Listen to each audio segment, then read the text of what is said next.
Salut, c'est Marc. Dans cette vidéo, on va parler des médias. On va voir un petit peu tous les médias que l'on peut intégrer au niveau de WordPress et comment on peut travailler dessus, notamment sur les images. On va voir qu'il est possible de faire différentes actions au niveau des images qui sont disponibles au niveau de WordPress, puisque WordPress dispose de différents outils pour justement retravailler ces images et les intégrer au niveau de nos documents. Donc, on va regarder tout ça. On va voir également comment améliorer l'affichage de nos médias au niveau de la médiathèque en utilisant une extension qui permet de classer l'ensemble des médias au niveau de la médiathèque et de rendre ça beaucoup plus sympa pour la manipulation des différents fichiers, surtout quand on les consulte couramment. On va voir également comment réparer certaines erreurs que vous pourriez avoir au niveau des médias lorsque vous voulez intégrer un média à l'intérieur de WordPress. On va voir les erreurs courantes qui apparaissent et comment vous pouvez solutionner ces problèmes en utilisant soit des extensions ou en effectuant différentes actions. Donc, on va parler essentiellement des médias, enfin, on va parler que de ça d'ailleurs. Et puis, on va voir aussi comment vous allez pouvoir trouver des images à l'intérieur de WordPress et quel type d'image vous pouvez intégrer à l'intérieur de vos sites sans avoir de problème. Donc, c'est parti, on va tout de suite regarder ça ensemble et on parle tout de suite des médias et de la médiathèque sur WordPress. C'est parti! On va donc parler des médias. Pour ça, on va se rendre ici dans la bibliothèque des médias en cliquant sur Médias et ensuite Médiathèque. On a ici la liste des différentes images qui sont disponibles au niveau de notre ordinateur, donc enfin plutôt au niveau de WordPress. On a ici une vue en mosaïque. On a la possibilité de voir une vue d'ensemble des différentes images sans avoir plus d'informations que ça. Le désavantage de WordPress, c'est qu'on peut voir ici que dans la médiathèque, tous les éléments sont mélangés. Il existe une extension que je vous montrerai après qui vous permettra de faire le tri un petit peu plus au niveau des médias. Quoi qu'il en soit, ici, on a quand même la possibilité de travailler avec les médias pour pouvoir les trier. Pour ça, on a la possibilité de se mettre en vue en liste. Et ici, on va avoir la possibilité d'avoir accès à différentes propriétés au niveau de chaque fichier média. On va pouvoir le modifier, le supprimer définitivement, voire copier l'URL ou télécharger le fichier. On a également accès à ces différentes informations quand on va sur la vue en mosaïque et que l'on clique directement sur une image. Donc, quand on clique directement sur une image, on a exactement la même chose. Ici, on a modifié l'image, voir la page du fichier joint, indiquer plus de détails, télécharger le fichier, supprimer définitivement. Et on peut également ici copier l'URL de l'image pour pouvoir, par exemple, la partager ou l'afficher. Au niveau des médias, on va pouvoir télécharger différentes choses. On va pouvoir télécharger des fichiers PDF, des fichiers zip, des fichiers images, des fichiers audio, des fichiers vidéo. On a la possibilité de mettre quand même pas mal de médias au niveau de WordPress. Et on va pouvoir faire un tri à l'intérieur de ces différents médias, ici, en se servant des différents filtres qui sont disponibles. Donc, on va pouvoir sélectionner le type de média à afficher, ou on peut, si vous avez sélectionné l'option, avoir les médias par dossier qui comprennent des dates en fait, de création. Donc ça dépend comment vous avez choisi les options au départ au niveau de WordPress, si vous avez voulu que vos médias soit sélectionné de cette manière ou soit tout mélangé.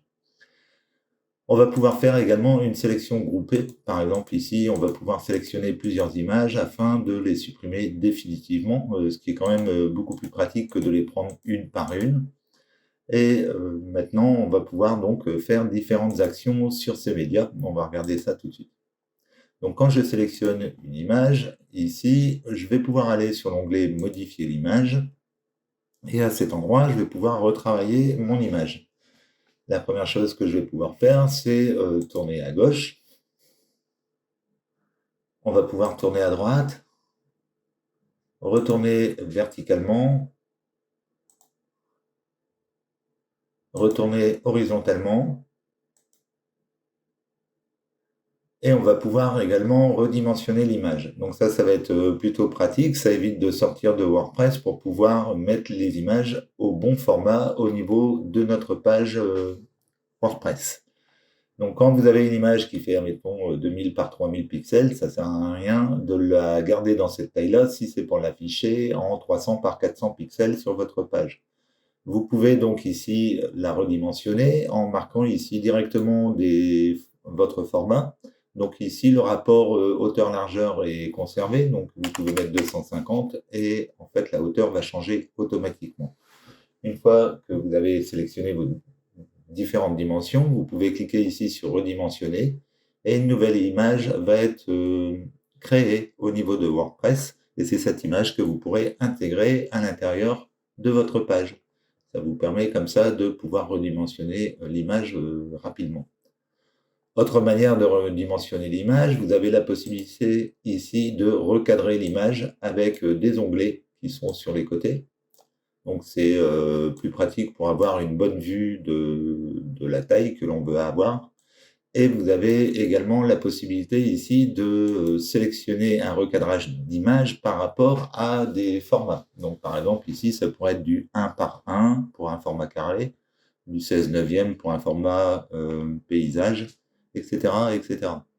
On a ensuite ici les sections. La section représente en fait la partie sélectionnée par le recadrage. Donc on voit ici que l'élément qui est sélectionné, c'est du 222 par 377 pixels. Donc là, c'est normal qu'on a 377 et ici 314 parce qu'en vérité, l'image, la taille est ici. C'est parce que ici, j'ai modifié sans changer les dimensions. Donc on a ici la taille de recadrage qui est faite ici. On peut appliquer ce recadrage à toutes les tailles d'images, c'est-à-dire qu'on va pouvoir avoir un format comme ici, vertical pour toutes les images qui sont utilisées pour cet élément. On peut également l'activer uniquement pour la miniature. La miniature, c'est l'image qui est utilisée pour, par exemple, si vous avez un produit, c'est la miniature qui va être utilisée pour montrer la fiche du produit au niveau des vignettes, en fait. Ça vous permet comme ça d'adapter votre miniature uniquement sans altérer les autres images. Donc vous pouvez très bien avoir une miniature qui est au format paysage et toutes les images qui sont au format portrait. On peut également adapter cette retaille d'image à toutes les tailles sauf la miniature. Donc, on va pouvoir ici sélectionner à quel type de format on veut appliquer le recadrage. Donc ça, c'est une fonction qui est quand même assez utile puisque vous pouvez retravailler vos images directement dans WordPress. Quand vous avez besoin d'images, vous pouvez retrouver des images également au niveau de WordPress directement au niveau de l'éditeur Gutenberg. Si je vais sur modifier, si je clique sur le plus, à cet endroit, on va avoir un onglet qui va apparaître qui se nomme Média.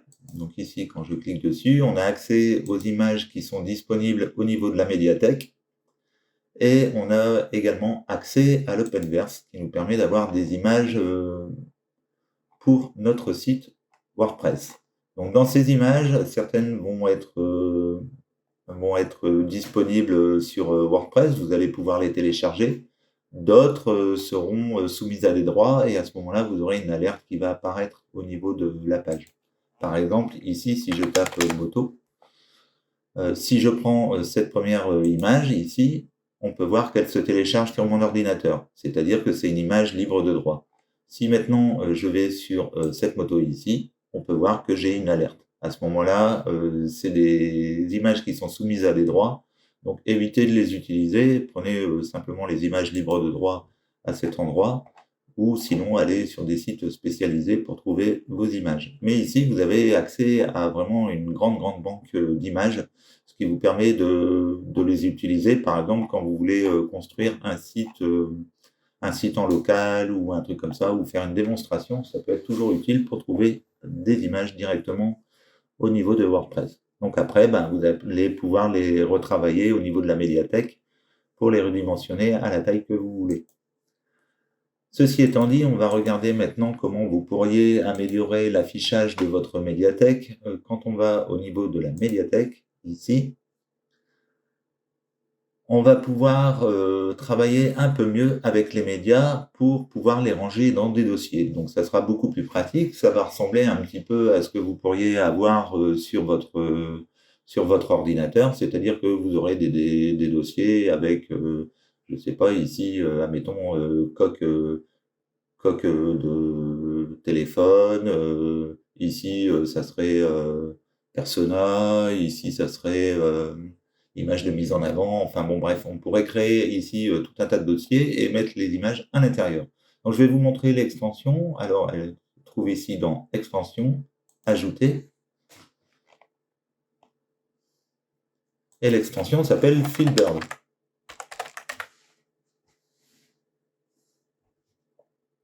Alors, je ne vais pas l'installer, mais je vais vous montrer un petit peu comment ça fonctionne. Donc ici, si je fais plus de détails, on peut aller ici dans Capture d'écran.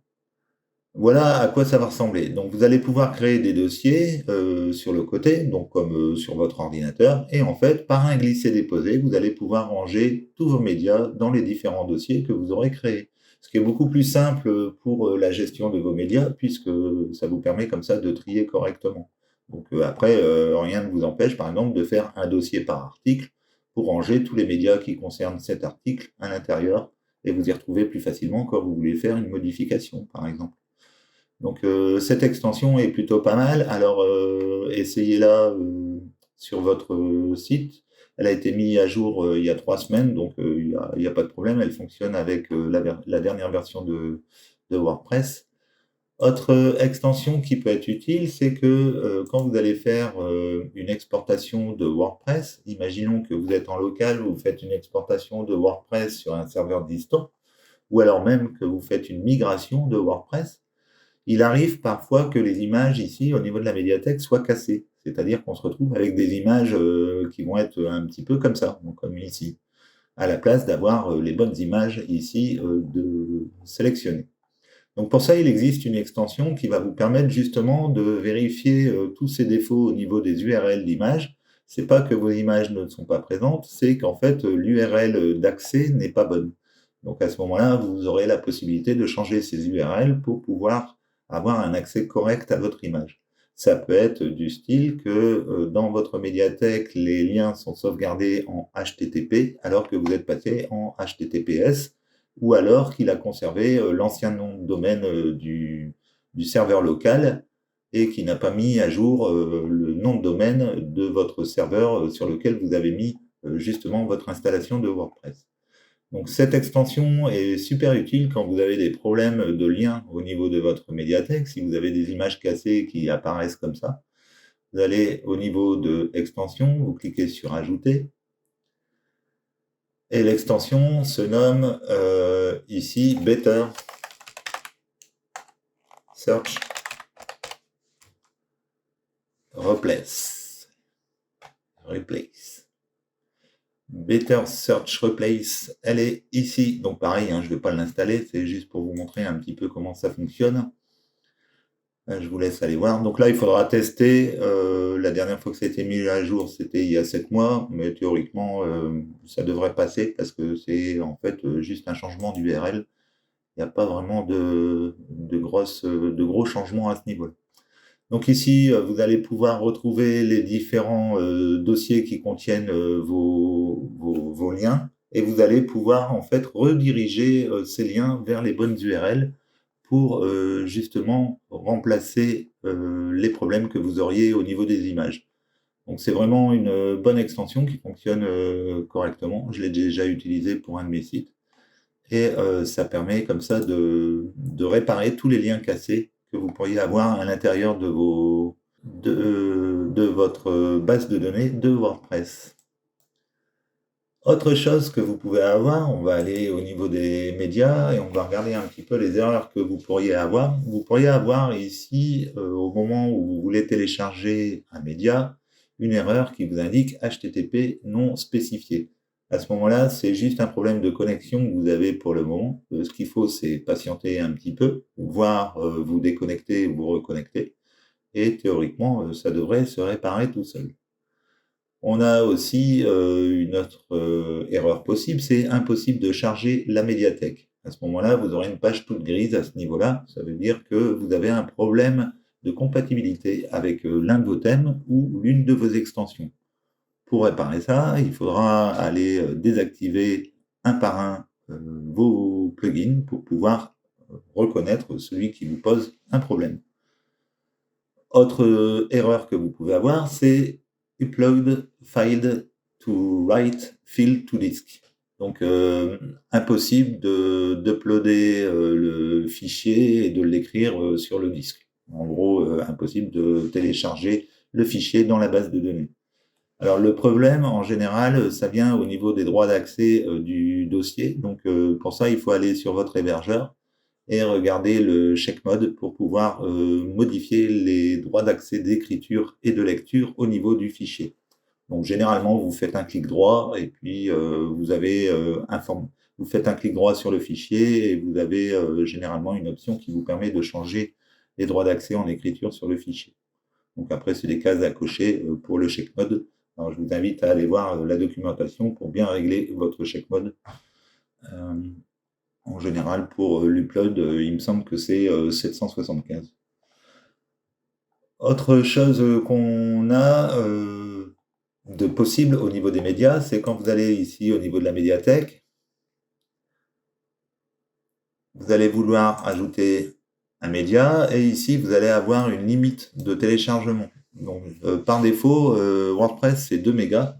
Après, selon votre serveur, vous aurez ici une valeur qui va être indiquée. Vous pouvez modifier cette valeur en changeant votre fichier htaccess.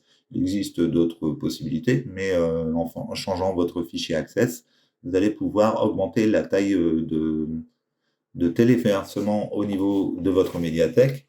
Si vraiment vous êtes bloqué, à ce moment-là, il faudra l'avoir avec votre hébergeur directement. Mais sinon, après, ici, vous pouvez mettre tous les données qui sont...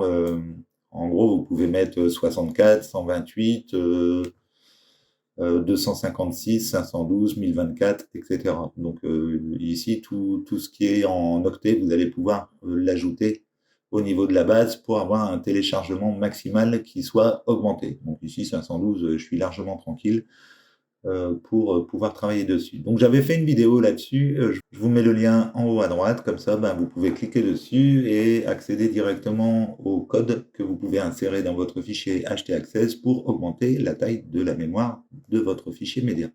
Voilà, j'espère que cette vidéo vous aura plu. Si vous avez aimé, n'hésitez pas à liker, à commenter et à partager. N'hésitez pas non plus à cliquer sur le lien qui se trouve sous la vidéo pour accéder au guide des essentiels de WordPress. C'est un guide qui va vous permettre de trouver les meilleures extensions WordPress, WooCommerce et également Chrome pour construire vos sites web. On retrouverez également les meilleurs thèmes à utiliser selon votre projet. N'hésitez pas non plus à me contacter si vous avez des projets de création de site web ou vous avez des soucis avec votre site web. Je propose des services, donc n'hésitez pas à aller sur le site pour consulter un petit peu les différents tarifs.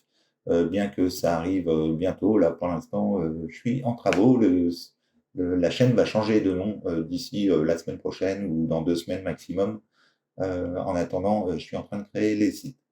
Donc restez bien informés et puis on se retrouve bientôt pour la prochaine vidéo. Ciao, ciao. Check the mic and make sure it sound right, boys.